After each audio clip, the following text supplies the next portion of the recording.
Alors avec les financements croisés, comment ça se passe ? Eh bien, les financements croisés, il me semble que c'est indispensable, je dis bien indispensable, pour conduire des projets qui sont portés par la région, ou par une commune, ou par un département.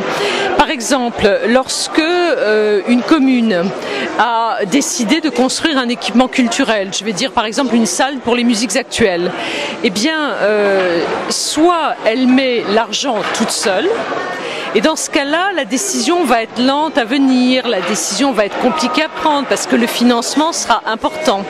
Soit on considère que plusieurs collectivités sont intéressées par ce projet-là. Et donc le Conseil général ou le Conseil régional vont venir contribuer au financement de ce projet pour une collectivité. C'est au fond à la fois la garantie que le projet est valable puisque plusieurs collectivités sont intéressées par le même projet, et c'est en même temps un facteur de déclenchement plus rapide puisque les financements qui vont venir sur ce projet-là viennent de plusieurs endroits. Le risque aujourd'hui avec la réforme des collectivités territoriales, c'est que la suppression de ce que l'on appelle la clause de compétence générale, c'est-à-dire le fait que les collectivités sont libres de choisir les investissements qu'elles veulent faire, eh bien la suppression de cette clause de compétence générale pourra à l'avenir interdire les financements croisés.